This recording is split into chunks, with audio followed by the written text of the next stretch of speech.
नमस्कार, मैं हूँ सविता चौधरी और मैं आपका वेलकम करती हूँ आपके अपने यूट्यूब चैनल बायोफ्लू पे। लास्ट वीडियो में हमने ह्यूमन डाइजेस्टिव सिस्टम की बात की थी और इस वीडियो में मैं कंटिन्यू कर रही हूँ सेम टॉपिक को। लास्ट वीडियो में हमने इस वाले डायग्राम के थ्रू डाइजेशन का प्रोसेस समझा था। चलिए अब आगे बात करते हैं डाइजेशन की। और डायग्राम्स के थ्रू मैं इसको थोड़ा और डिटेल में आपको इजीली एक्सप्लेन करने की कोशिश करती हूँ। तो हमने लास्ट डायग्राम में पढ़ा था कि फूड माउथ में टीथ के थ्रू हम फूड को च्यू करते हैं और ये जो फूड है ये सलाइवा के साथ मिक्स होकर ईसोफेगस में आता है। जैसा कि आप देख सकते हैं ईसोफेगस में जब ये फूड मिक्स हो जाता है सलाइवा के साथ तो इसका नाम क्या हो जाता है, इसको हम कहते हैं what do we call it, we call it bolus.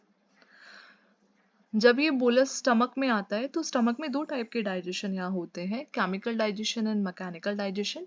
Chemical digestion किस तरीके से होता है? केमिकल डाइजेशन का मतलब है यहाँ पे एक एसिड की इन्वॉल्वमेंट है जिसका नाम हाइड्रोक्लोरिक एसिड है। ये जो एसिड है हाइड्रोक्लोरिक एसिड ये केमिकल होता है और केमिकल वे में यहाँ पे डाइजेशन कराता है। Then mechanical digestion also takes place here, जो स्टमक के मूवमेंट है उसके थ्रू मैकेनिकल डाइजेशन यहाँ होती है। फिर ये फूड ट्रैवल करता है ड्यूडोनम में, हमने पढ़ा था। स्टमक के बाद कहाँ जाता है? यू शेप जो पोर्शन है इसको हम ड्यूडोनम बोलते हैं। और यहाँ पे एक इम्पॉर्टेंट बात क्या थी? यहाँ एक इम्पॉर्टेंट बात ये थी कि ड्यूडोनम वो पोर्शन है जहाँ पे बोलस के साथ पेनक्रियाटिक जूस और बाइल जूस यानी ऐसे डाइजेस्टिव एंजाइम्स जो है वो यहाँ पे मिक्स होते हैं इसके साथ। ठीक है, तो जब इसके साथ इस बोलस के साथ पेनक्रियाटिक और बाइल जूस मिक्स हो जाता है तो इसको हम काइम कहते हैं, इसका नाम चेंज हो जाता है यहाँ पे काइम। फिर ये chyme slowly slowly along duodenum से होते हुए ये स्मॉल इंटेस्टाइन में जाता है। जैसे जैसे ये काइम स्मॉल इंटेस्टाइन में ट्रैवल करता है तो यहाँ पे एब्जॉर्प्शन होती है सारे न्यूट्रिएंट्स की, यानी carbohydrate, proteins, fats and all, plus water का एब्जॉर्प्शन यहाँ होता है। देन ये काइम ट्रेवल करता है हमारे लार्ज इंटेस्टाइन में, यहाँ पे गट बैक्टीरिया फर्मेंटेशन के प्रोसेस के थ्रू इसको डाइजेस्ट करते हैं। और यहाँ पे जो मैक्सिमम डाइजेशन है लार्ज इंटेस्टाइन में, जो मैक्सिमम डाइजेशन है वो किस चीज़ का होता है? वाटर का। ये क्वेश्चन आता है कई बार एग्जाम्स में। Maximum digestion of water takes place inside what? So you should know the maximum digestion of water takes place inside the large intestine. And question ये भी आता है कि मैक्सिमम डाइजेशन का और एब्जॉर्प्शन का प्रोसेस कहाँ होता है? तो इसका आंसर क्या होगा? Small intestine. ठीक है, तो यहाँ से वाटर का एब्जॉर्प्शन होगा और जितना भी वेस्ट मटेरियल है वो रेक्टम के थ्रू होते हुए एनस से एक्सक्रीट आउट हो जाएगा। ठीक है, तो ये एक और डायग्राम है जो इसको वेल एक्सप्लेन कर रहा है। माउथ से फूड पार्टिकल स्मॉलर पार्टिकल्स में ब्रेक होते हैं सलाइवरी एमाइलेज के साथ, एंजाइम सलाइवरी एमाइलेज के साथ ये मिक्स होता है यहाँ पे। Plus one more important point over here is salivary lipase. Adults के केस में जो सलाइवरी ग्लैंड्स सलाइवा का एंजाइम सिक्रीट करते हैं वो सलाइवरी एमाइलेज है। But in infants in small children ये सलाइवरी लाइपेज होता है। This is also an important point. Okay, so ये फूड होते हुए ईसोफेगस से it reaches to the stomach. Stomach में HCl, पेप्सिन और लाइपेज ये तीनों एंजाइम मिलकर किसका डाइजेशन करेंगे? प्रोटीन का डाइजेशन करेंगे। यहाँ पे HCl क्यों ज़रूरी है ये बात मैंने आपको प्रीवियस वीडियो में बताई थी।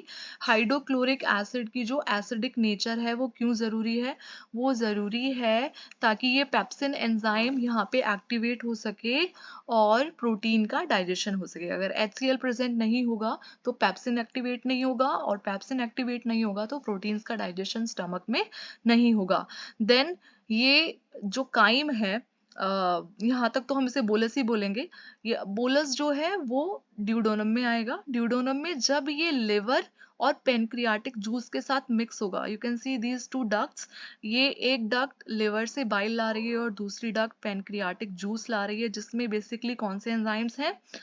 Amylase, lipase, trypsin and chymotrypsin, ये 4 एंजाइम्स हैं जो कि हमारा पैनक्रियाज सिक्रीट करता है।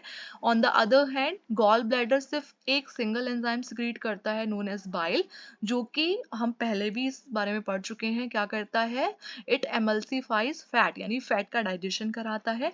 ये दोनों एक सिंगल ट्यूब के थ्रू ड्यूडोनम में अपनी दोनों सिक्रीशंस को डालते हैं। ड्यूडोनम में ये यहाँ पे जब इस बोलस के साथ मिक्स हो जाती है तो इसको हम काइम कहते हैं।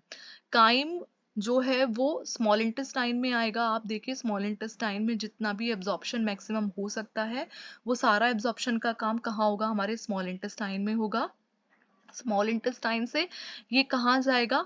Absorption of what takes place, एक बार दोबारा रिवीजन कर लेते हैं। Absorption of carbohydrate, protein, vitamins, minerals and fat takes place here, plus water का एब्जॉर्प्शन भी होता है यहाँ पे। फिर ये फूड जाएगा हमारे लार्ज इंटेस्टाइन की तरफ। ओके हमारा ये असेंडिंग कोलोन है, असेंडिंग मतलब ऊपर की तरफ बढ़ता हुआ। देन ये ट्रांसवर्स सीधा colon, the straight portion of the large intestine and descending colon. So इससे होते हुए ये फूड पहुंचेगा अल्टीमेटली हमारे कोलोन के अंदर और एनएस के थ्रू ये एक्सक्रीट आउट हो जाएगा। सो हमने पीछे बात करी मैक्सिमम डाइजेशन वाटर का कहाँ होता है? हमारे लार्ज इंटेस्टाइन के अंदर। ओके सो यहाँ पे हम देखते हैं हमारे जो अल्टीमेट प्रोडक्ट्स हैं, जैसे कि हमारा कार्बोहाइड्रेट, प्रोटीन और फैट, जो मेन 3 प्रोडक्ट्स होते हैं हमारे एक तरीके से कह सकते हैं डाइजेशन के। तो ये हमें पता होना चाहिए किस में कन्वर्ट होते हैं और कौन से एंजाइम्स इसमें इन्वॉल्व होते हैं। तो हम सबसे पहले बात करते हैं कार्बोहाइड्रेट्स की। Carbohydrates with the help of enzyme amylase, sucrase, isomaltase, maltase and lactase, ये किस में कन्वर्ट होते हैं? ग्लूकोज और फ्रुक्टोज में। Okay proteins pepsin, trypsin and पेप्टिडेजेस की हेल्प से ब्रेक होती है पॉलीपेप्टाइड और अल्टीमेटली अमीनो एसिड्स में। फैट्स जो है वो लाइपेज की हेल्प से ब्रेक होते हैं फैटी एसिड एंड ग्लिसरॉल में। और ये तीनों चीज स्मॉल इंटेस्टाइनल विलाई जो प्रोजेक्शन होती है, फिंगर लाइक प्रोजेक्शन हमारी, उनके थ्रू होते हुए हमारे ब्लड के अंदर मिक्स हो जाती हैं और थ्रू आउट द बॉडी इनको ट्रांसपोर्ट कर दिया जाता है। तो ये था डाइजेशन का पूरा प्रोसेस। आई होप आपको डाइजेशन अच्छे से समझ में आ गया होगा। इसके रिगार्डिंग अगर आपकी कोई क्वेरी है तो आप नीचे कमेंट सेक्शन में मुझसे पूछ सकते हैं।